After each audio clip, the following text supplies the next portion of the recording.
performing in a hardcore pornographic video. I also thought about what sort of career doors would close once I'd had sex in front of a camera.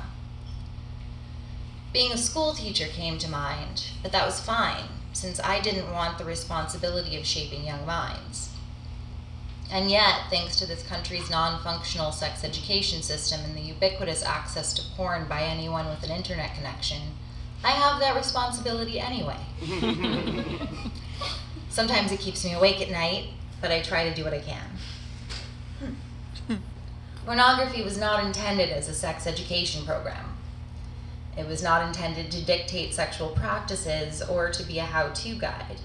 While some pornographers, like Nina Hartley and Jessica Drake, do create explicitly educational content, pornography is largely an entertainment medium for adults. But we're in a moment when the industry is once again under scrutiny. Pornography, we're told, is warping the way young people, especially young men, think about sex in ways that can be dangerous. The Florida legislature even implied last month that I and my kind are more worrisome than AR-15s when it voted to declare pornography a public health hazard, even as it declined to consider a ban on sales of assault weapons. I'm invested in the creation and spread of good pornography, even though I can't say for certain what that looks like yet. We still don't have a solid definition of what pornography is, much less a consensus on what makes it good or ethical. Nor does putting limits on the ways sexuality and sexual interactions are presented seem like a Pandora's box we want to open. What right do we have to dictate the way adult performers have sex with one another? Or what is good or normal, aside from requiring that it be consensual? Still, some pornographers have been taking steps to try to minimize porn's potential harm to young people and adults for years. And one way we've been trying to do so is by putting our work into its proper context. Context reminds people of all the things they don't see in the final product. It underscores that pornography is a performance, that just as in ballet or professional wrestling, we are putting on a show. For years, the BDSM-focused website Kink provided context for its sex scenes through a project called Behind Kink, with videos that showed the scenes being planned and performers stating their limits. Their films also showed a practice called aftercare, in which participants in an intense BDSM experience discuss what they've just done and how they're feeling about it. Shine Louise Houston, whose production company is dedicated to queer pornography, has live-streamed behind the scenes from set, enabling viewers to see what making pornography is really like. I have always tried to provide at least minimum context for my explicit work, through blog posts and in promotional copy. Many other performers and directors maintain blogs or write articles discussing scenes they particularly enjoyed doing or sets they liked being on, and generally allowing the curious to get a peek behind the metaphorical curtain. Some, like Tyler Knight, Asa Akira, Christy Canyon, Annie Sprinkle, and Danny Wilde, have written memoirs.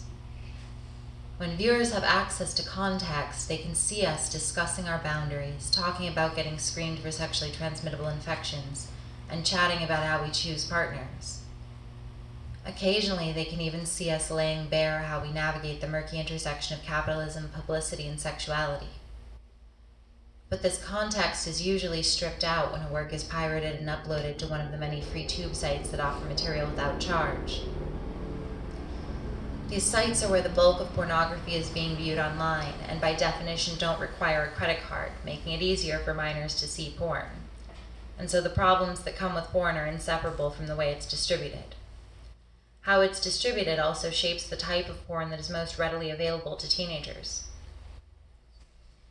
I frequently hear pornography maligned as catering only to men. That's not quite fair. Most heterosexual pornography caters to one type of man, yes, but to ignore the rest does a disservice to the pornographers who have been creating work with a female gaze, or for the female gaze, for decades. Candida Royale founded Femme Productions in 1984 and Femme Distribution in 1986. OVD and Erica Lust have been making pornography aimed at women for over 10 years. Of course, their work also isn't the sort that's easy to find on free sites, but plenty of men enjoy this sort of work too, just as some women like seeing bleached blondes on their knees. Sex and sexual fantasies are complicated. So much of emotionally safer sex is dependent on knowing and paying attention to your partner. We in the industry can add context to our work, but I don't know that it's possible at the end of the day, for what is meant to be an entertainment medium, to regularly demonstrate concepts as intangible as these. We cannot rely on pornography to teach empathy, the ability to read body language, or how to discuss sexual boundaries, especially when we're talking about young people who have never had sex. Porn will never be a replacement for sex education. But porn is also not going anywhere. That means that we have a choice to make.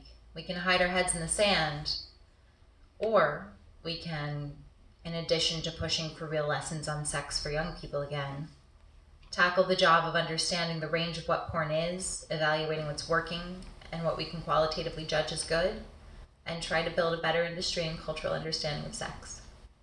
I choose to try. Yeah.